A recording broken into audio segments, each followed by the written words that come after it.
The moment I realized something was wrong wasn't when the doctor told me my son was gone. It was when his wife answered the phone and sounded annoyed that I had called. I still remember the quiet hum of my kitchen refrigerator and the faint ticking of the clock above the stove when I dialed Vanessa's number that morning. My hands were shaking so badly, I had to press the phone against the table just to keep it steady. My name is Helen Carter. I'm 68 years old. And until that day, I believed there was no pain worse than hearing that your child would never walk through your front door again. But I was wrong. Because grief is one thing, and what came after was something entirely different. Vanessa answered on the third ring. Her voice was sharp and distracted, like someone answering a work call they didn't want. Helen, I'm in the middle of something right now, she said before I could even finish saying her name. For a moment I thought she hadn't heard me correctly. My throat felt tight, like the words had to squeeze past something heavy inside my chest. Vanessa, I said slowly, trying to keep my voice steady. It's about Daniel. There was a pause, the kind of pause that should have been filled with fear, questions, or at least concern. Instead, I heard the muffled sound of people talking somewhere near her, the clink of what sounded like coffee cups, and the low murmur of a man's voice in the background. I'm busy with my boss right now, she replied, her tone calm, almost impatient. Can this wait? I remember staring at the kitchen window in front of me, watching the pale morning light stretch across the sink. For a second, I thought maybe the call had dropped, and I was speaking into silence. Vanessa, I repeated, and this time the words came out in a whisper. Daniel passed away this morning. The sentence hung there between us like something fragile that could shatter if either of us moved too quickly. I expected a gasp, a sharp intake of breath, anything that sounded like a world collapsing. Instead, she exhaled slowly, as if I had just told her about a delayed meeting. I can't talk about this right now, she said. I'm in the middle of a meeting. Then the line went dead. I stayed there for a long time with the phone still pressed to my ear, even though the call had ended. The house was so quiet it felt unfamiliar, like I had stepped into someone else's life. My son Daniel had been 39 years old. He used to call me every Sunday morning, usually while making pancakes in the small apartment he and Vanessa shared downtown. He had the same warm laugh he'd had as a boy, the kind that filled a room and made you feel safe just hearing it. And yet the woman he had married had just told me she was too busy to talk about his death. At first I told myself people react to shock in strange ways. Maybe she hadn't understood what I meant. Maybe she thought I was exaggerating or confused. But as the minutes passed and the kitchen clock ticked steadily toward noon, one sentence kept replaying in my mind over and over again. I'm busy with my boss right now. And for reasons I couldn't yet explain, that sentence felt less like grief and more like the beginning of something I didn't want to understand. The next few hours moved strangely, like time had decided to slow down without asking my permission. I remember setting the phone on the kitchen table and simply standing there, staring at the faded oak cabinets Daniel had helped me repaint almost 10 years earlier. Back then he had insisted on doing the job himself, even though I told him a professional painter would finish in half the time. He had laughed and said that helping his mother was more important than saving his Saturday afternoon. That was the kind of son he was. The kind who carried groceries inside before I even asked. The kind who remembered every birthday, every holiday, every small family tradition. And yet somehow the woman he had married had just treated the news of his passing like a scheduling inconvenience. I walked slowly to the sink and turned on the faucet, letting the water run longer than necessary. The sound filled the room and gave my mind something steady to hold on to. The hospital had called me just after 8 that morning. A calm voice had explained that Daniel had suffered a sudden medical emergency at home and had been taken to St. Matthew's Medical Center. By the time I arrived, the doctor was already waiting in a quiet consultation room. He spoke gently and carefully, the way doctors do when they know the words they are about to say will change someone's life forever. I remember nodding as if I understood everything he said, even though most of it passed through my ears like distant noise. The only sentence that truly stayed with me was the one that said Daniel was gone. After that, there had been paperwork, a few sympathetic nurses, and a long drive back to my house that felt much longer than the 15 miles it actually was. I had called Vanessa because she was his wife. Because that was what you do. You tell the closest family member first. You cry together. You hold on to each other through the shock. That was the way grief was supposed to work. But the call had not felt like grief at all. It had felt like I had interrupted someone's lunch break. I dried my hands with a dish towel and looked again at the phone on the table. It had been almost 40 minutes since Vanessa hung up. She had not called back. I told myself she would. Maybe the meeting she mentioned had ended. Maybe she was on her way home. Maybe she was sitting in her car somewhere, trying to process what I had said. But another thought had begun to grow quietly in the back of my mind, and it refused to disappear. When I told her Daniel had passed away, she did not ask how. She did not ask where he was. She did not even ask if I was all right. And the more I replayed that conversation in my head, the more something about it felt wrong in a way I could not yet explain. I sat down at the kitchen table and stared out the window toward the small maple tree in my backyard. Daniel had planted that tree when he was 12 years old for a school project about environmental conservation. It was barely taller than him back then. Now it stretched nearly 20 feet into the air, its branches moving gently in the late morning breeze. I realized then that I had called Vanessa to share the worst moment of my life, and somehow the silence that followed her reaction felt almost as heavy as the loss itself, because grief has a certain shape to it. It has tears, confusion, questions. What I heard on the phone earlier had none of those things. And the more I thought about it, the more that sentence returned to me again with quiet persistence. I am busy with my boss right now. I did not move from the kitchen table for a long time after that. The afternoon sunlight slowly shifted across the floor, stretching through the window and touching the edge of the old rug Daniel bought me 3 Christmases ago. It was a simple thing, nothing expensive, but he had insisted that the faded one I had been using for years needed to be replaced. Daniel had always noticed small things like that. That was part of who he was, which made the quiet in the house feel heavier than it should have. I finally stood up and walked to the living room, where my coat still rested over the back of the chair from when I came home from the hospital. The drive there earlier that morning had taken 20 minutes. The drive back had taken almost an hour because I kept missing turns I had made hundreds of times before. My mind had been somewhere else entirely, trying to understand how a normal Tuesday morning could suddenly become the day I would outlive my own child. I picked up the coat and felt something small in the pocket. It was the folded parking ticket from St. Matthew's Medical Center. The printed time on it said 8:42 in the morning. Seeing those numbers made the whole day feel painfully real again. I sat down on the couch and tried to remember the last time I had spoken with Daniel. It had been Sunday evening, just 2 days earlier. He had called like he always did, his voice relaxed, asking if I had watched the baseball game that afternoon. We talked about the weather, about the neighbor's new fence, about a recipe I had tried that week. But now that I replayed the conversation in my head, I noticed something I had not thought about before. There had been a moment when his voice grew quiet, almost distracted. I had asked him if everything was all right. He said yes, but there was a pause before he answered. At the time I assumed he was tired. From work. Daniel worked long hours as a financial analyst downtown, and sometimes those late nights caught up with him. But thinking back now, that hesitation felt different. As if there was something he wanted to say, but decided not to. I stood up again and walked toward the small hallway where the family photographs hung on the wall. There was one of Daniel at age 10 holding a fishing rod that was nearly as tall as he was. Another from his college graduation where he wore that same proud smile that always reminded me of his father. And then there was the photo from his wedding day. Vanessa stood beside him in a white dress, her arm linked through his, both of them smiling at the camera while sunlight poured through the church windows behind them. At the time I believed that smile meant my son had found happiness. Vanessa had seemed charming when we first met. Polite, well-dressed, ambitious in her career.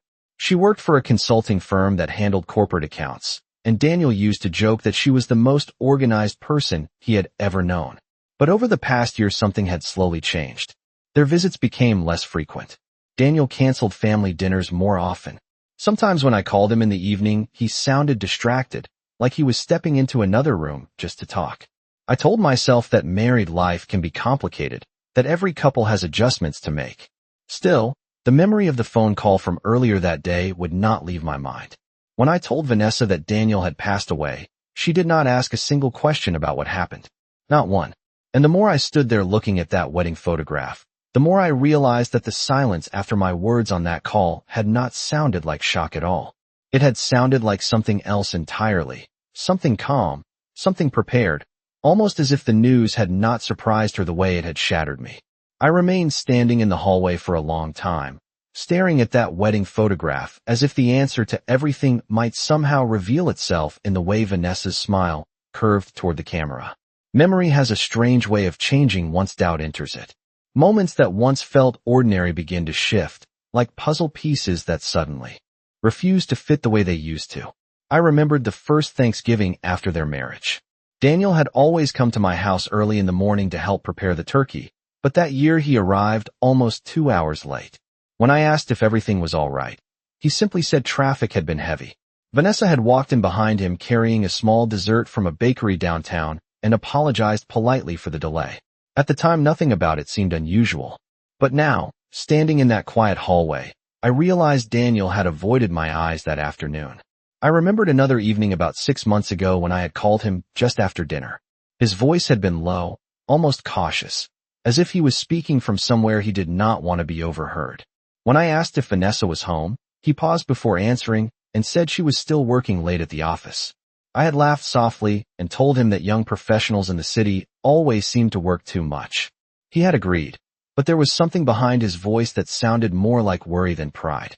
I walked slowly into the living room and lowered myself onto the couch again, the cushions sinking slightly beneath me. Outside, a delivery truck passed down the street, and the distant sound of its engine faded into the afternoon air. Life in the neighborhood was continuing exactly as it always had, even though mine had quietly split into 2 parts, before that phone call and after it.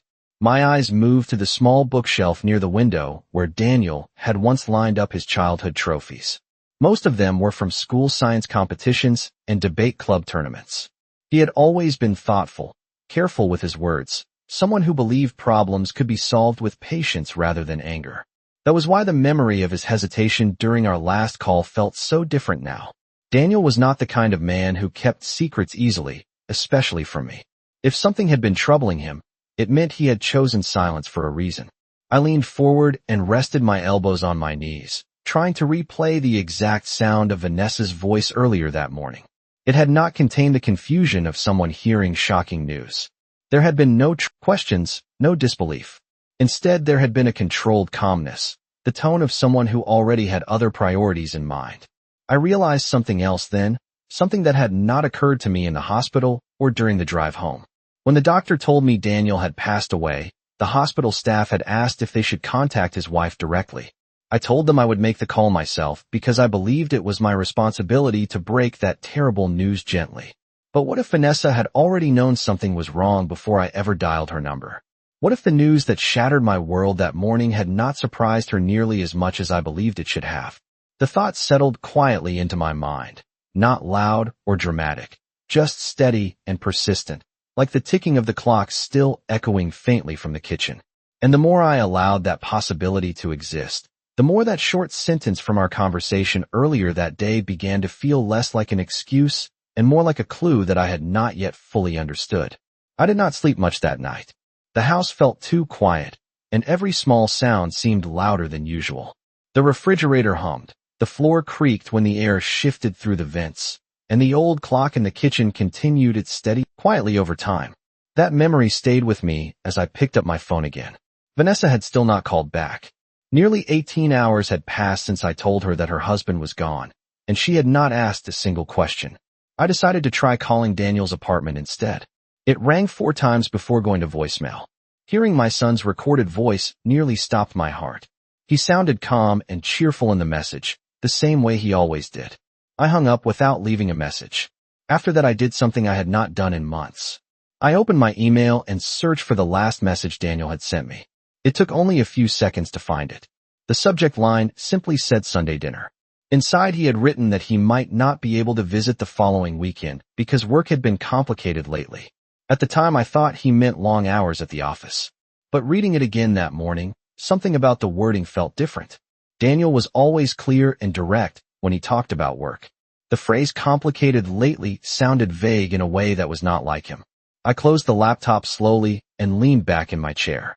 My eyes drifted toward the hallway again where the photographs hung in their neat row.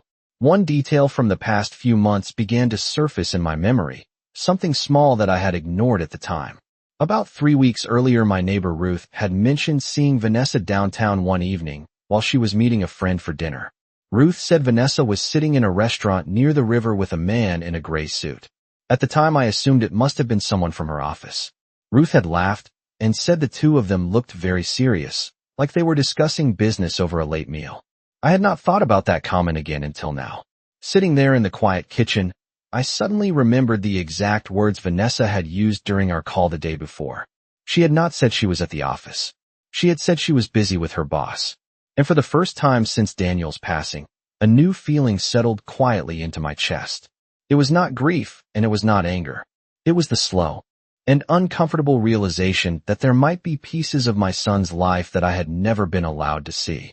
That thought stayed with me for the rest of the morning. I moved slowly through the house, doing small things that did not really need to be done, wiping a clean counter, straightening the stack of mail near the door, watering the 2 plants on the kitchen windowsill. The routine gave my hands something to do, while my mind kept returning to the same question. How much of Daniel's life had I truly seen in the past year? Around 10 o'clock my phone rang, and for a moment my heart jumped because I thought it might finally be Vanessa. But when I looked down I saw Ruth's name on the screen. Ruth Palmer had been my neighbor for almost 25 years. Our children grew up riding bicycles on the same street and walking to the same elementary school. She was the kind of person who noticed details others might overlook, which was probably why her comment from a few weeks earlier had returned to me so clearly. When I answered the phone, her voice was gentle, already carrying the soft concern of someone who had heard difficult news. She said she had received a message from another neighbor about Daniel and wanted to know if I was all right. For a moment I could not speak. Saying the words out loud again made everything feel newly real. I told her what the doctor had explained and how quickly everything had happened. Ruth listened quietly the way good friends do when they know there are no words that can fix anything. After a short silence, she asked if Vanessa had come by the house yet. I hesitated before answering. I told her about the phone call the day before, about the meeting Vanessa said she was in, and about the fact that she still had not called back. Ruth did not respond right away. Instead, she let out a slow breath on the other end of the line. Then she said something that made me sit down again at the kitchen table. She reminded me of his early 50s. But Ruth said something about the way they were sitting together had caught her attention. They were not talking like co-workers discussing reports or deadlines. They were leaning toward each other across the table, speaking quietly, almost like two people sharing a secret conversation. Ruth had not thought much about it until now. I looked down at the grain of the wooden table beneath my hands while she spoke. My mind returned once again to Vanessa's words on the phone. Busy with my boss. The phrase suddenly felt less casual than it had before. Ruth continued gently, saying she had almost waved to Vanessa that night, but decided not to interrupt because the conversation looked serious. She remembered the man briefly standing to greet the waiter and noticed that Vanessa had smiled at him in a way that seemed very familiar. When Ruth finished speaking, the kitchen felt even quieter than before. Outside, the maple tree shifted slightly in the breeze, its leaves catching the sunlight in slow, steady movements. I realized then that the uncomfortable feeling growing inside me was no longer just a question about Vanessa's strange reaction to Daniel's passing. It was beginning to feel like the first small thread of a much larger story, one that my son may have been living through without ever telling me. I thanked Ruth for telling me what she remembered, and we spoke for a few more minutes about practical things, the kind of quiet logistics that follow a loss. She offered to come by later with groceries or simply to sit with me, but I told her I needed a little time alone first. After we hung up, I remained at the